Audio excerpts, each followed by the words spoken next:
Hello प्यारे बच्चों, कैसे हैं आप। आज हम 9th क्लास की मोशन सीरीज का लेक्चर नंबर 3 और लास्ट लेक्चर लेके आए हैं। इस लेक्चर के साथ मोशन चैप्टर पूरा खत्म हो जाएगा।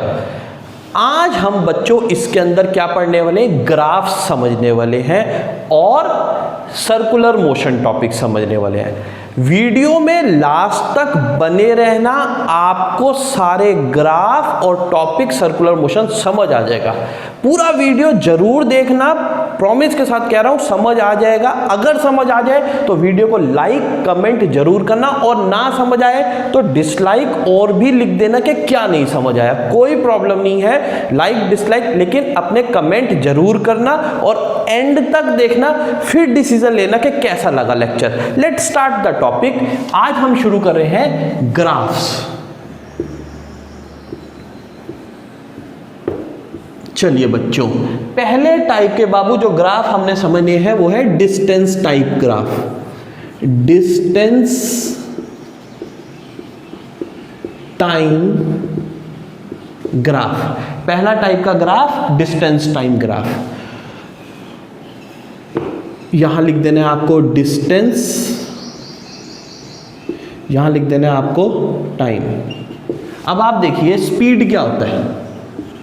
स्पीड होता है distance upon time. Distance upon time. आप 1 घंटे में 40 किलोमीटर चले तो आपकी स्पीड कितनी होगी, 40 किलोमीटर पर आवर। जब आप बोलते हो कि 40 की स्पीड पे जा रहे हो, 40 किलोमीटर पर आवर, तो ये इसका मतलब क्या हुआ, 1 घंटे का समय लगा। आपने यहाँ पे 1 ले लिया और डिस्टेंस कितना कवर हो रहा है, 40, तो 40 किलोमीटर पर आवर। अगर कोई कहता है 80 किलोमीटर चला 2 घंटे में, आपको टाइम बताया गया कितना, 2 घंटे, तो स्पीड कितनी होगी। अगर आप ये वैल्यू पुट कर दो, 80 किलोमीटर और टाइम कितना निकला 40, तो भी कितना निकला 40 किलोमीटर पर आवर। समझ आ रही बात। यानी डिस्टेंस टाइम ग्राफ के अंदर हम क्या निकालते हैं, स्पीड। कैसे, अगर आपको ऐसे दे दिया जाए स्ट्रेट लाइन ओरिजिन से, तो इसका मतलब होता है ये डिस्टेंस टाइम ग्राफ आपको क्या शो कर रहा है, यूनिफॉर्म स्पीड। यहां हो जाएगा क्या, ये है यूनिफॉर्म स्पीड का ग्राफ। ये यूनिफॉर्म स्पीड का ग्राफ है। डिस्टेंस टाइम ग्राफ का जो स्लोप है, जो ये चीज आ रही है, ये जो ये लाइन आ रही है, ये क्या रिप्रेजेंट करती है, स्पीड। क्या रिप्रेजेंट करती है, स्पीड। याद रखना, ये हमारा पहला ग्राफ है किसका, डिस्टेंस टाइम ग्राफ का। दूसरा ग्राफ देख लेते हैं हम, यहीं के यहीं। अगर आपको मेरे बच्चे ऐसे लिखा मिल गया डिस्टेंस टाइम और ग्राफ ऐसे मिल गया, तो ये है किसका ग्राफ, नॉन यूनिफॉर्म स्पीड। ये हो गया आपका नॉन यूनिफॉर्म स्पीड। ये आपका नॉन यूनिफॉर्म स्पीड का। यूनिफॉर्म का मतलब क्या होगा, जैसे जैसे टाइम है उसी के हिसाब से डिस्टेंस बढ़ता जा रहा है। मान लीजिए पहले 5 सेकंड में ये 15 किलोमीटर, पहले 5 मिनट में ये 15 किलोमीटर गया, तो 10 मिनट में ये 30 पे आ जाएगा, 15 मिनट पे ये 45 पे आएगा। पैटर्न सेम रहेगा।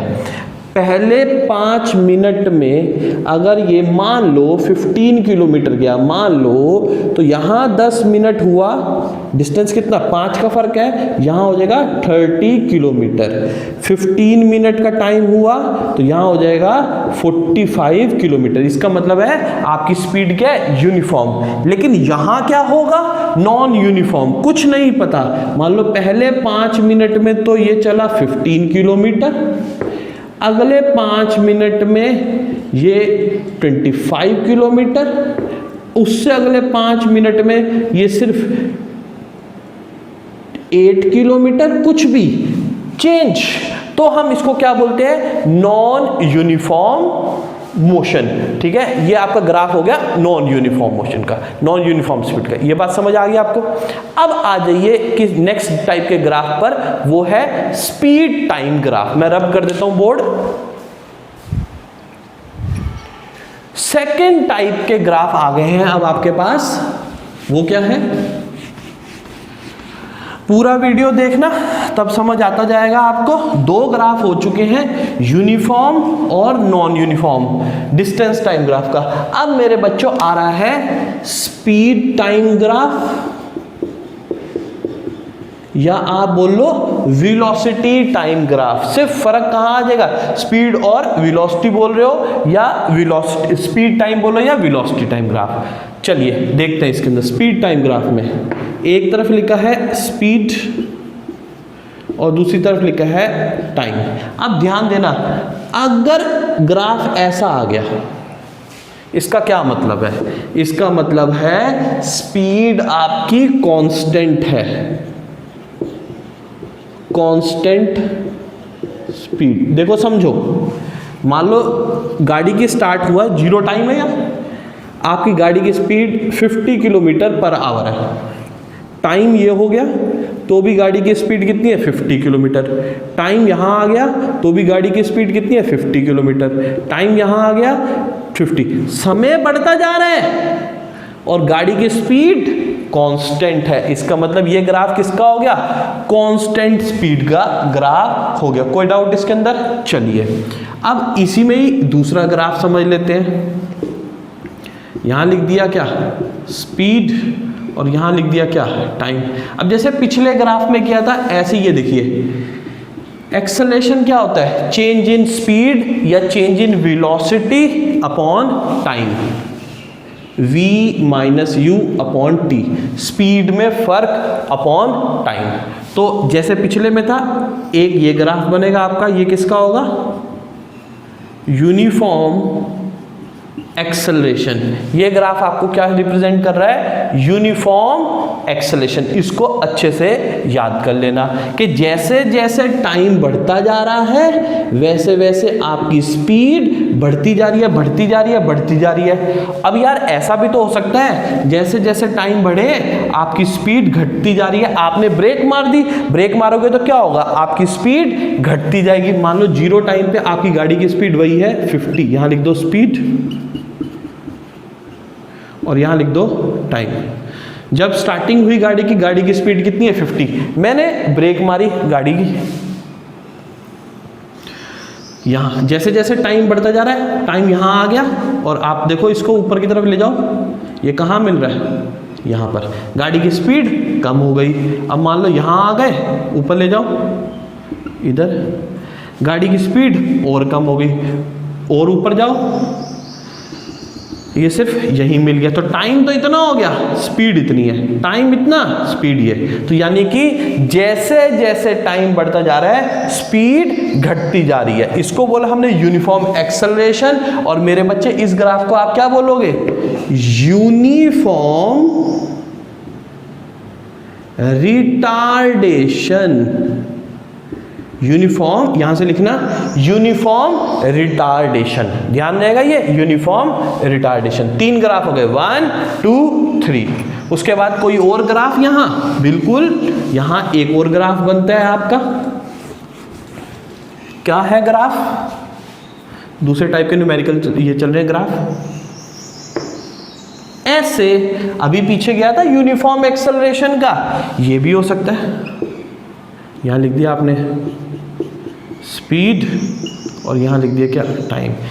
इसका मतलब है कि स्टार्टिंग में जब हमने ये बनाया था ऐसे, तो इसका मतलब है टाइम के साथ, यहां टाइम लिखा था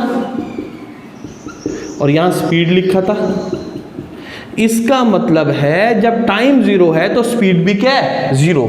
और इस ग्राफ का मतलब है जब टाइम 0 है तो इनिशियली कुछ वेलोसिटी है। बाकी सेम बात है, ये यूनिफॉर्म एक्सेलरेशन, ये भी क्या है, यूनिफॉर्म एक्सेलरेशन। इसका मतलब है कि स्टार्टिंग में इसमें और इसमें क्या फर्क है, इसका मतलब है ये भी यूनिफॉर्म एक्सेलरेशन है, ये भी यूनिफॉर्म एक्सेलरेशन है, लेकिन इसका मतलब है जब टाइम जीरो तो इनिशियल स्पीड भी क्या जीरो, इसका मतलब इनिशियल स्पीड जीरो। लेकिन मेरे बच्चे, मेरे सरकार, मेरे भोलो, इसका मतलब है जब टाइम जीरो फिर भी स्पीड है, यानी कि इनिशियली गाड़ी की कुछ स्पीड है, अदरवाइज ये ग्राफ दोनों सेम है।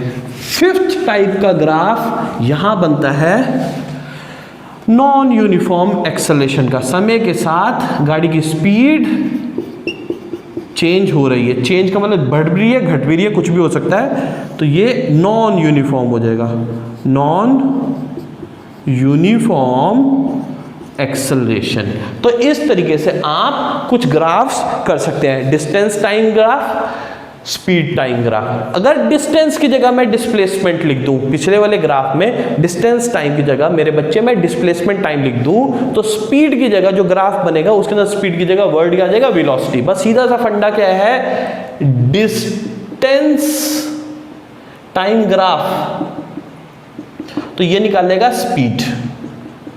और यही अगर डिस्टेंस की जगह मेरे सरकार आप डिस्प्लेसमेंट टाइम ग्राफ लिख दो, तो ये हो जाएगा वेलोसिटी। अब सारे बच्चे मेरे साथ बोलो, स्पीड, स्पीड, डिस्टेंस, छोटे छोटे वर्ड, स्पीड छोटा, डिस्टेंस छोटा। अब बोलो मेरे साथ, वेलोसिटी लंबा वर्ड है, बोलो डिस्प्लेसमेंट, डिस्प्लेसमेंट लंबा वर्ड है। अब कोई कहेगा सर ये जरूरी थोड़ी है मैं वेलोसिटी को जल्दी बोल दूं, वेलोसिटी, डिस्प्लेसमेंट, हमें सिर्फ एडजस्ट करने। कई बार माइंड में होता है सर डिस्टेंस के साथ स्पीड है या डिस्टेंस के साथ वेलोसिटी, कई बार हम एग्जाम में भूल जाते हैं, तो एक ट्रिक है याद करने के लिए, शॉर्टकट, डिस्टेंस स्पीड छोटे वर्ड, वेलोसिटी डिस्प्लेसमेंट, आप कंफर्म हो जाओगे कि मैं सही सोच रहा हूं। तो इसलिए बस एक ट्रिक है, समझ आ जाए ठीक है, अदरवाइज ग्राफ समझ लिया आपने।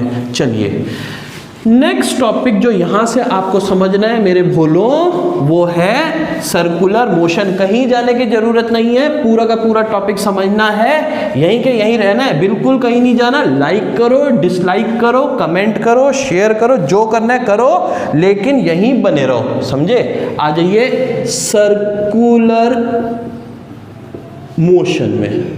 चलिए जी, ये सर्कल, सेंटर से दूरी r, चलिए ये हो गया इसका रेडियस। अब सर्कुलर मोशन क्या होता है, व्हेन अ बॉडी, जब कोई बॉडी सर्कल में मूव करती है तो इसको क्या बोलते हैं, circular motion. When a body move in a circular path it is called circular motion. फिर यूनिफॉर्म सर्कुलर मोशन क्या होगा, when a body move in a circular path with constant speed. 40 की स्पीड पे मैंने गाड़ी चलानी शुरू करी,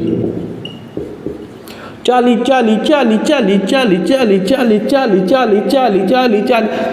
की स्पीड पे गाड़ी चलाई जा रहा हूं, तो इसकी स्पीड क्या है आपकी, कांस्टेंट स्पीड है, तब आप इसको क्या बोल दोगे, यूनिफॉर्म सर्कुलर मोशन।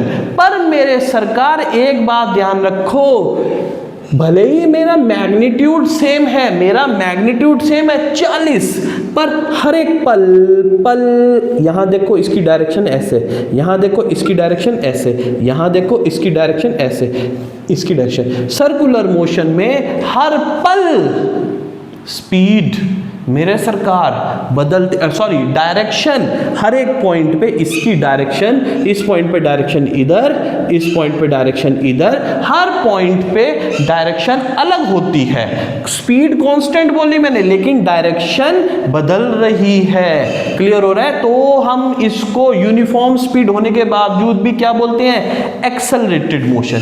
ये एक्सेलरेटेड मोशन है। अब नेक्स्ट टॉपिक, यहां जो फोर्स लग रही है, जो इसको सर्कल में घुमा रही है ऐसे ऐसे ऐसे ऐसे, हम उस फोर्स का एक नाम रखते हैं। क्या नाम है इसका, सेंट्रीपिटल फोर्स। क्या नाम बोलते हैं हम इसको? Centripetal force. क्या नाम होता है? The force which is required to move a body in a circular path is called centripetal force. बड़ी क्लासेज में, आई मीन टू से 11-12 में इसका फॉर्मूला भी आया था, कितना? mv²/r। कितना फॉर्मूला आया था फोर्स का? mv²/r, mass of the body, velocity of the body and r is radius. आपके कोर्स में अभी ये बात नहीं है, अभी फिलहाल आप क्या याद रखो, आप तो नन्हे मुन्ने बच्चे हो, प्यारे प्यारे बच्चे हो, mv² सेंट्रीपिटल फोर्स। लेकिन फिर भी कोई जानना चाहता है तो मैंने बता दिया कितनी स्पीड होती है, mv²/r। आपके कोर्स में कैसे क्वेश्चन आ जाते हैं? मान लो मेरे को यहाँ पर इसकी स्पीड निकालनी है, सर्कुलर मोशन में स्पीड निकालनी है, तो जरा देखना, एक चमन यहाँ से चला एक सर्कल में, तो इसका डिस्टेंस ट्रेवल्ड कितना होगा चमन का? 2πr। डिस्टेंस, एक सर्कल काटा तो डिस्टेंस हो गया कितना? 2πr। कितने टाइम में? t टाइम में। तो यहां जो सर्कुलर मोशन में स्पीड होगी वो कितना हो जाएगा फॉर्मूला? 2πr/t। 2πr/t स्पीड हो जाएगी 2πr/t। आपको क्वेश्चन में r की वैल्यू गिवन होगी, टाइम की वैल्यू गिवन होगी, स्पीड निकाल सकते हो। लेकिन अगर यही कोई वेलोसिटी पूछ ले मेरे से, इसके अंदर वेलोसिटी पूछ ले, तो यार वेलोसिटी होता है मेरे सरकार डिस्प्लेसमेंट अपॉन टाइम। वेलोसिटी क्या होता है? Displacement upon time. अब अगर मैं देखूं ए से चमन चला और ए पे आके रुक गया, तुझ पे स्टार्ट तुझ पे खत्म, तो डिस्प्लेसमेंट क्या हो गया? 0। टाइम जो मर्जी हो, तो इसकी वेलोसिटी क्या हो जाएगी? 0। अब कई बार क्वेश्चन में आ जाएगा चमन ने 5 राउंड्स मारे। चमन ने कितने राउंड्स मारे? 5। तो क्या हो जाएगा? इंटू 5 हो जाएगा। लेकिन फिर वही बात, पूरे 5 राउंड मारे, ए पे स्टार्ट ए पे ही खत्म, 1 2 3 4 5 ए से स्टार्ट ए पे ही खत्म। डिस्प्लेसमेंट क्या होता है? Shortest possible distance between initial and final time. दोनों का इनिशियल और फाइनल सेम है, तो वेलोसिटी अब भी कितनी आएगी चमन की? 0 आएगी। लेकिन क्वेश्चन को अगर टीचर चेंज करके 5.5 कर दे, वो कह दे 5.5 राउंड्स। कितने राउंड मारे? 5.5 राउंड इन टी टाइम, तो क्या होगा? एक चक्कर 2πr डिस्टेंस, 2 चक्कर फिर 2πr, 3 चक्कर 5 चक्कर इंटू 5 प्लस सरकार पूरे चक्कर का डिस्प्लेसमेंट है 2πr, सॉरी पूरे चक्कर का डिस्टेंस है 2πr और आधे चक्कर का डिस्टेंस है आधे का काट πr, तो इसमें πr ऐड करो। तो मेरे सरकार, मेरे बच्चों, मेरे भोलो, 5 to 10πr प्लस πr। बात समझ आ रही है? 5.5 में क्या हुआ? एक चक्कर का 2πr इंटू 5 क्या हो गया? 10πr into πr। 10πr और πr क्या हो गया? 11πr। तो यहां आ जाएगा क्या? 11πr/t। आप इस तरीके से स्पीड निकाल सकते हो। अब वेलोसिटी क्या होगी? पहला वेलोसिटी का डिस्प्लेसमेंट अपॉन टाइम, पहला चक्कर यहां से स्टार्ट यहां पे खत्म, दूसरा चक्कर, सर चक्कर कर रहे हैं, चक्कर का मतलब तुम्हारा चक्कर नहीं, एक चक्कर तुम्हारा पूरा, ए से स्टार्ट ए पे खत्म, 2 चक्कर 3 चक्कर 4 चक्कर 5 चक्कर, तुम्हारे 5 चक्कर हो गए हैं, 5 चक्कर हो गए। लेकिन वो यहीं से स्टार्ट यहीं खत्म। 5.5 करते वक्त मेरे बच्चे वो यहां आ गया। अब डिस्प्लेसमेंट क्या होता है? Shortest possible distance between initial and final. यार इनिशियल पॉइंट ये रहा, फाइनल पॉइंट ये रहा, तो सबसे छोटा डिस्टेंस ये होगा और ये कितना होगा? r और r 2r, तो ये हो जाएगा 2r/t। बात समझ आ रही है? एक बार और समझ लो। डिस्प्लेसमेंट में शॉर्टेस्ट पॉसिबल डिस्टेंस लेना था इनिशियल और फाइनल। उसने एक चक्कर काटा, पहुंच गया यहीं, 2 चक्कर 3 चक्कर 4 चक्कर 5 चक्कर, वो तो यार यहीं का यहीं आ गया ना, यहां से स्टार्ट किया यहीं खत्म, तो डिस्प्लेसमेंट 0। लेकिन 5.5 करते वक्त ये यहां से यहां आके रुक गया, तो r और r ये हो गया उसका डायामीटर, तो r और r टोटल कितना हो गया? ये 2r, तो डिस्प्लेसमेंट कितना हो गया? 2r और टाइम कितना लगा? t। तो इस तरीके से आप स्पीड और इस तरीके से आप वेलोसिटी निकाल सकते हो। आराम से आप सारे ग्राफ बार बार देखो, कोई दिक्कत नहीं है। सर्कुलर मोशन का टॉपिक देखो, फिर अगर आप कमेंट्स करोगे मैं आपको एक और वीडियो बना के दूंगा न्यूमेरिकल सॉल्व करके, सर्कुलर मोशन के न्यूमेरिकल, डिस्टेंस डिस्प्लेसमेंट के के न्यूमेरिकल, स्पीड के न्यूमेरिकल, वेलोसिटी के न्यूमेरिकल। कमेंट तो करो, लाइक तो करो, शेयर तो करो, बात करो हमारे साथ, व्हाट्सएप का नंबर दो, हमारे साथ बात करो, जो टॉपिक समझने आप बोलो, लेकिन टॉपिक जरूर देखो। Thank you.